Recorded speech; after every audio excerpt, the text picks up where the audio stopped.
Okay, so let's talk about the role of the ISA, the things that they're going to produce, what they're going to focus on a day-to-day basis. Before I get going on that, I'd mentioned this in a previous video, which is this just a job that you want to provide for an ISA, or is this a career path for the ISA?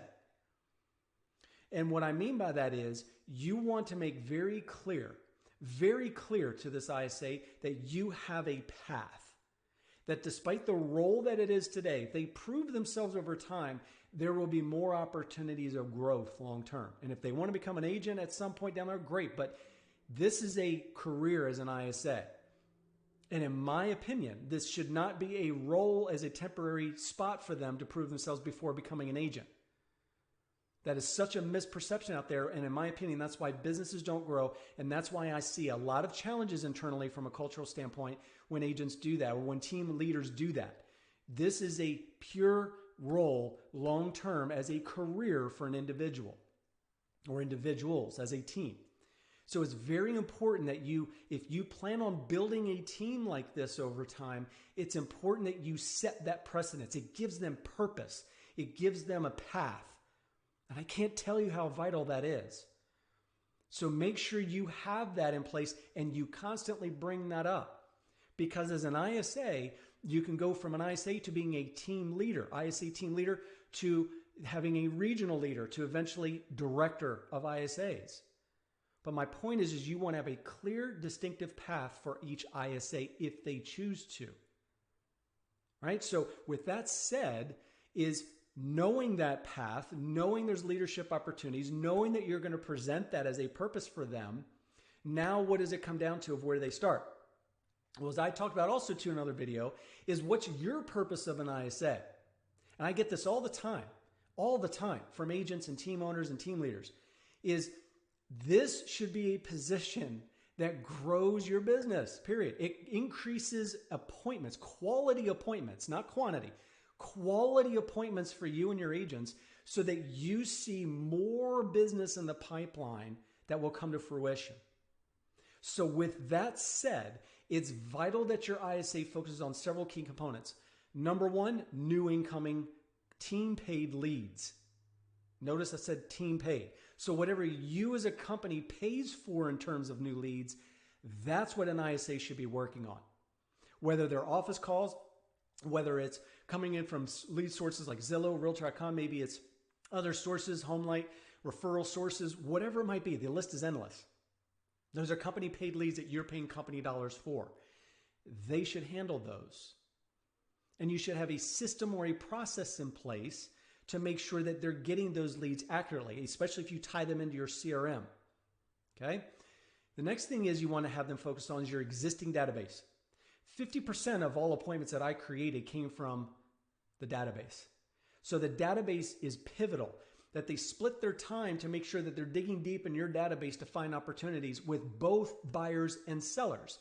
Maybe you also work with investors. It's important to have them be a part of that too, to educate them on the difference between buyers, sellers, and investors, which is a whole nother topic in itself. Maybe you also deal with other types of lead sources, such as commercial owners. Maybe there's business owners that are looking to buy real estate as well. ISAs can be a part of that as well. So you have to look at your business model and make sure the ISA fits in that. Don't just put them in one segment or another. Make sure that the ISA is well-versed and well-trained on all segments of your business, because every lead that comes in is going to eventually fit each segment of your business. So it's important that that ISA is very versatile when it comes to understanding those lead segments. Okay? So as they're going in the existing database, there has to be a game plan. There has to be a strategy. And in my opinion, where it starts is newer leads to older leads. For instance, starting with 3-month-old leads, then 6-month-old leads, then 12-month-old leads, then 24 plus. It's important to do it in that order. Why? Because I have seen more opportunities the newer or younger the leads are versus the older. Doesn't mean there's not opportunities there in the older leads. You just have to dig a little bit more and a little bit harder. The other thing too with an ISA is having a system where they're texting, they're emailing through the database, they're getting engagement through text. They're not just picking up the phone and calling, which is definitely more important. You want to have them be making, by the way, anywhere between 60 to 70 minimum dials a day, up to 100 dials a day. Especially if you have a call dialer, that's going to be really, really pivotal.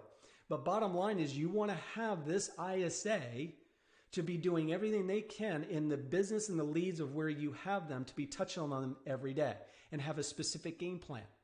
Maybe you have referral leads as well, whatever the case might be. But the whole point is on a high level is to be working the new incoming leads and your existing database of leads. That's pivotal. And you should be seeing lots of opportunities just from those sources alone.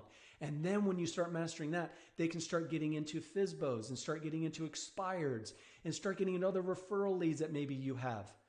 But you need to start in that order in order to give them the experience, to give them the training, give them the comfortability of knowing how it works. So start with that, where you clearly identify the career path for that ISA. That's really important. That gets personal to them. And maybe even for you, so you can project out what your team could look like.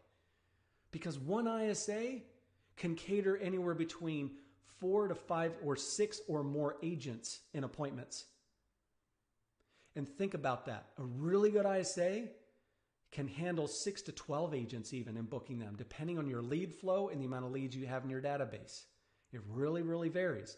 But bottom line, one ISA bare minimum can handle a handful of agents without a problem in terms of booking them at least once a week. And that's important. You got to prioritize even your agents. We can talk more about all of that. But you want an ISA that is driven and going to leadership position, that's driven to make a difference for you as an ambassador. But then the second part is having a real strategic game plan of getting into the new leads, going into the existing database, and then start filling in the other sources that you want to go after, such as FSBOs, expireds, and other referrals. If you start there and you really focus there, then you definitely are going to see a difference in your business long term. Talk to you soon.